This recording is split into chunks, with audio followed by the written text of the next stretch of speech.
Alors, on comprend bien que la Russie est en train de libérer, tu le disais tout à l'heure, les colonies françaises en Afrique pour fragiliser ce pays-là et pourquoi pas continuer à mener sa guerre du côté de l'Ukraine. Il faut dire que les soldats qui ont pris, c'est assez particulier le coup d'État du côté du Gabon en ce moment parce on a pu remarquer lors du discours du colonel qui prononçait comme ça là, ces paroles-là du côté de la télévision ghanéenne, c'est que du côté de la télévision gabonaise, autant pour moi, on a pu remarquer qu'on avait différents corps d'armée qui l'accompagnaient, contrairement au coup d'État de 2019 qui n'avait duré qu'une seule journée. On peut comprendre que ce coup d'État a beaucoup de chances de marcher peut-être.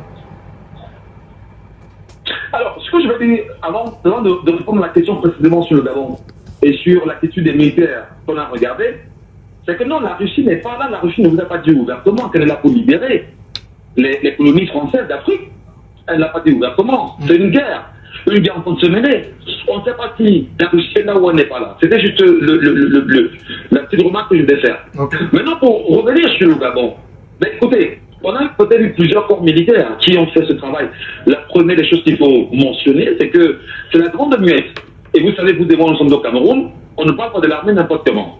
Alors, peut-être on peut faire des analyses simplement en regardant l'attitude des nombreux militaires qui ont prononcé les premiers discours pour dire effectivement ce qu'ils avaient à dire. Mais moi, je vais simplement, je ne vais pas m'arrêter sur ces corps-là, parce que ces corps, pour moi, ce n'est pas important. Ils sont des militaires, qu'ils soient de l'armée de l'air, ou de l'armée de terre, ou de l'armée marine, ils sont militaires. Ils sont des hommes en tenue. Est-ce que vous ne vous rendez pas compte aujourd'hui qu'en réalité, la démocratie, si ce coup d'État qu'on a eu ce matin au Gabon est un coup d'État révolutionnaire, puisque de mon point de vue, il y a quand même deux alternatives.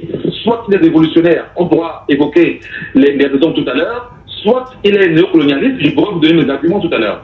Alors, est-ce que vous ne vous rendez pas compte quand même aujourd'hui qu'il y a un recul net de la démocratie? Est-ce que vous ne vous rendez pas compte justement que la démocratie tant grandie, tant présentée aux Africains comme étant l'outil de gouvernance par excellence pour pouvoir au mieux se faire entendre de ces populations et même de servir ces populations est en net recul aujourd'hui sur le continent africain? Est-ce que vous ne vous rendez pas compte comme moi, chers frères, chers sœurs, ou vous auditeurs en même temps qui m'écoutent, qu'il y a un gros problème aujourd'hui, c'est qu'il y a des pays où on n'a que des souverains à la tête de certains pays. 40 ans, 41 ans pour le cas du Cameroun.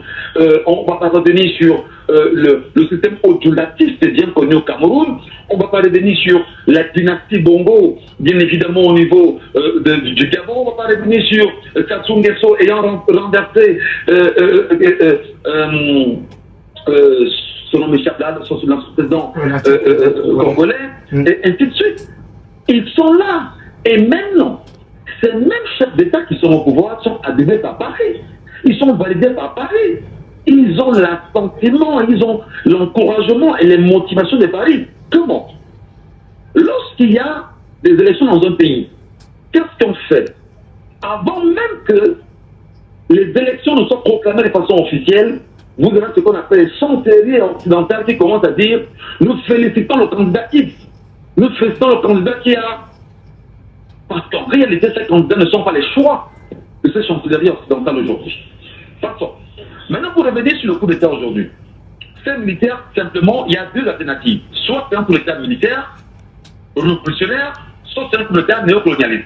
Pourquoi je le pense? Moi, Gatchou, je pense qu'il est néocolonialiste. Pendant 60 ans, la dynastie Bongo a été au pouvoir. Pendant plus de 60 ans, la dynastie Bongo a régné et a géré. Pendant plus de 60 ans, on sait que la dynastie Bongo a commis des actes immondes, incroyables. Et surtout, la dynastie Bongo était rejetée du cœur de pratiquement la majorité des Gabonais. Les Gabonais n'en pouvaient plus, n'en voulaient plus. Alors, lorsque les Gabonais, justement, sous la dernière élection, les trois dernières élections qui sont faites de façon couplée, ont décidé de leur choix et que le président Bongo soit tombé, même si aujourd'hui on parle de tripatouillage des élections et manipulation des chiffres, qu'est-ce qui s'est passé effectivement? Sachant que ça devait être très compliqué parce que récemment, Paris a fait comprendre aux pays africains qu'elle n'était plus partante pour pouvoir cautionner les fraudes électorales dans certains pays.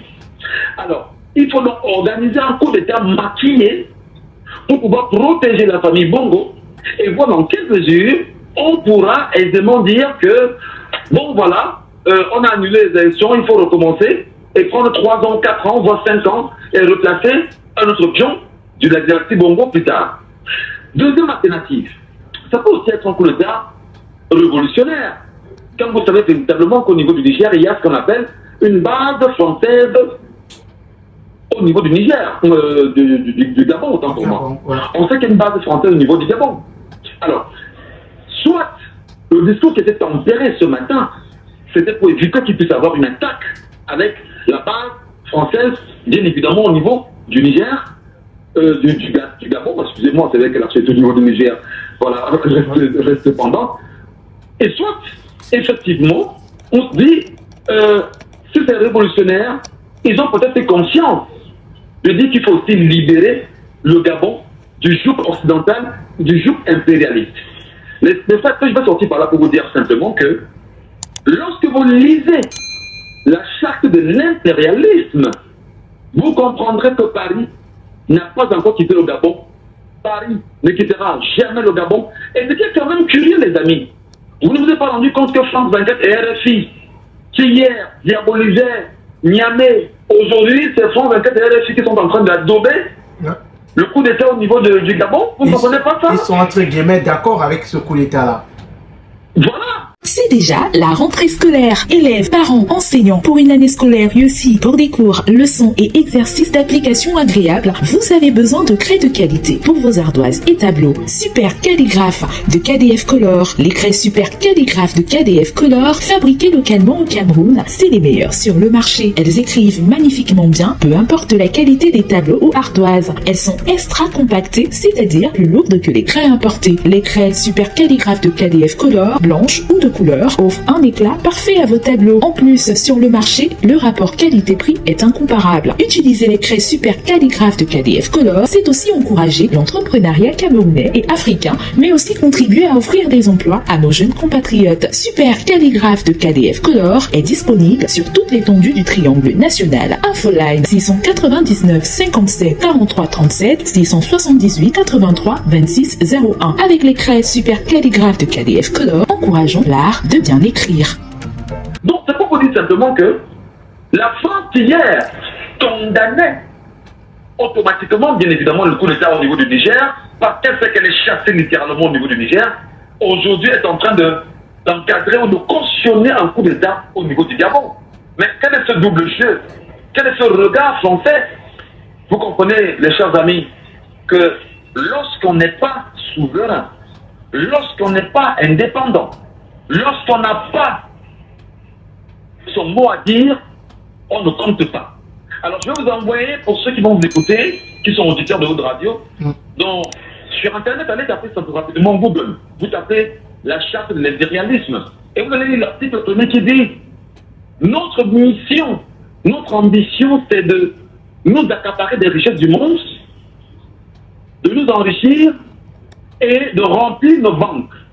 En faisant quoi? En divisant pour mieux régner.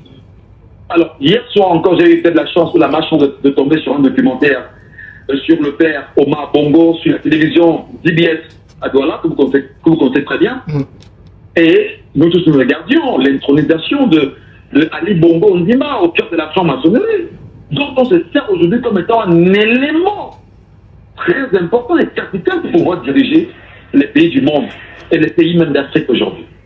Vous comprendrez, chers frères, que ce qui est en train de se passer aujourd'hui au Gabon, ce n'est qu'un maquillage. Voilà. Alors jusqu'ici, on n'a pas... Pardon. Jusqu'ici, on n'a pas de communication de la présidence gabonaise, pas de sortie. Peut-être le coup d'État, il a marché. Parce que je disais tantôt, en 2019, on a eu une journée et juste après, la présidence gabonaise a communiqué pour dire que les putschistes ont manqué leur coup d'État. Donc, on attend encore peut-être jusqu'à demain pour avoir une autre communication, pourquoi pas du camp des militaires ou alors de la présidence qui va sortir. Ces coups d'État qui quittent l'Afrique de l'Ouest aujourd'hui et qui se retrouvent en Afrique centrale, peut-être de quoi couper le sommeil aux présidents d'Afrique centrale qui sont là depuis plusieurs années déjà. La question, je ne l'ai pas bien saisie, je vous en prie. Alors, je dis certainement les présidents d'Afrique... Le coup d'État qui part de l'Afrique de l'Ouest et pour l'Afrique centrale, a fait comment? Je n'ai pas compris. Les coups d'État qui quittent de l'Afrique de l'Ouest et aujourd'hui qui se retrouvent en Afrique centrale, est-ce que les présidents d'Afrique centrale qui sont là depuis des années ne seraient pas inquiets? Est-ce qu'il n'y a pas lieu d'être inquiet pour ces présidents-là? Je voudrais déjà vous rappeler qu'au niveau du Cameroun, nous on a un président qui est là depuis 41 ans, et c'est connu de tout le monde, c'est pas un secret, et depuis 41 ans, il est là, il fait son travail. Alors, je veux vous rappeler en même temps qu'au niveau du Cameroun, dans ce qu'on appelle le ministère délégué à la présidence de la République chargé de la défense. Ça veut dire qu'en fait, le chef suprême de la défense et le ministre de la Défense et le chef de l'État Paul Biya. On est d'accord sur ce point-là. Ouais. Alors, ça veut dire fondamentalement aujourd'hui que si Paul Biya, s'il y a coup d'État, ce ne sera pas possible au niveau du Cameroun parce que lui-même est le chef de guerre. Et il sait exactement comment s'y prendre. Il sait comment tenir ses généraux, il sait comment tenir ses officiers. Bref, la grande miette, on n'en parle pas. Lorsqu'on regarde bien sûr un pays comme le Congo, Brazza aujourd'hui, c'est quasiment le même scénario. Lorsqu'on regarde un pays comme la Guinée équatoriale, c'est le même scénario. Lorsqu'on regarde le Tchad aujourd'hui, où en sommes-nous? C'est le même scénario. Alors, si jamais il y a coup d'État, croyez-vous véritablement qu'au niveau de l'Afrique centrale, on parlerait de coup d'État révolutionnaire? Non. Pourquoi non?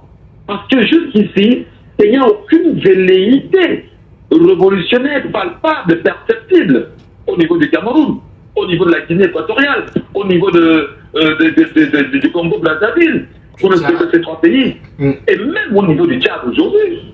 Il n'y a aucune velléité. Il n'y en a même pas, il n'en existe même pas. Pourquoi? Parce qu'on sait ce qu'il faut faire. Il faut engraisser ceux qui tiennent les armes. Je le dis parce qu'en fait, voilà, on le sait, hein, on le dit, on sait que les gars ont une vie, ça roule carrosse, on n'a pas de problème, vraiment on peut être tranquille. Et c'est réel, c'est perceptible, c'est connu de tout le monde. Et on ne peut pas. On ne peut pas. Je ne suis pas pessimiste quand je dis qu'on ne peut pas. Encore que mon vœu n'est pas qu'il puisse avoir un coup d'État. Non. Mon vœu, c'est qu'il puisse avoir, bien évidemment, des élections démocratiques dans nos pays et qu'il puisse avoir des alternances au sommet de ces pays-là. Est-ce que vous vous rendez compte, chers amis, que même au sein des partis politiques, des partis au pouvoir de ces pays, il n'y a même pas alternance au sein même de ces partis politiques? Prenez le cas du Cameroun avec le RDPC, dont le Paul Biya est le candidat naturel. Candidat naturel. On n'a pas dit candidat pour voilà, et puis on verra comment. Non. Il est le candidat naturel de son parti. Et puis la dernière information, bon, même s'il faut encore la vérifier, ça parle un peu partout, comme quoi on se parle le petit Franck, c'est ce qu'on dit, hein. C'est ce qu'on dit. C'est ce qui ça se raconte un peu partout. Donc, en tant que journaliste, on peut moins rapporter ce que les gens disent. Ça se raconte partout que voilà, il est préparé pour pouvoir, au prochain congrès du RDPC, prendre la tête du parti parce qu'en réalité, on va procéder à une succession de père en fils, etc. Donc, je suis pour vous dire simplement que le mal et le malaise est profond en Afrique centrale aujourd'hui. Pas seulement en Afrique centrale, mon frère. Regardez tous les pays touchés par la France. Regardez, allez relire, mon frère, allez relire les accords coloniaux de la France-Afrique. Allez relire. Mais il faut bien sûr perpétuer le système France-Afrique sur le continent africain. Et la France, sachant effectivement qu'elle est en train de perdre ses influences parce que les pays africains, les populations vomissent littéralement la France s'arrange à les perpétuer. Donc, l'Afrique centrale, pour revenir à votre question, n'a pas de problème, elle vit aisément, et même s'il y a de la peur qui peut être suscitée, disons simplement que c'était au Gabon, jusqu'à ce qu'on ait la preuve que c'est un coup d'État révolutionnaire, on est encore dans la logique d'un coup d'État néocolonialiste, donc l'Afrique centrale est tranquille. Merci Michel Gatou pour tes éclairages par rapport à ce sujet-là. On attend toujours les actualités du côté du Gabon et on suit de très près l'actualité de ce côté-là avec ce coup d'État. On te souhaite un bon après-midi. Merci bien, à très bientôt. Voilà, du côté du Gabon, on en parle cette actualité-là avec le coup d'État qui a eu lieu très tôt ce matin. La nouvelle est tombée, un groupe armé a passé l'information. C'était à travers la chaîne gabonaise Gabon 24, la télévision nationale qui est bien sûr installée à l'intérieur de la présidence gabonaise. On revient dans nos prochaines éditions avec plus d'informations sur cette actualité. N'hésitez surtout pas à vous abonner, à liker la vidéo, commenter, donner également vos avis. Si vous êtes un Gabonais, vous avez la possibilité de nous dire comment ça se passe là-bas, à nous envoyer les informations également. Goodbye.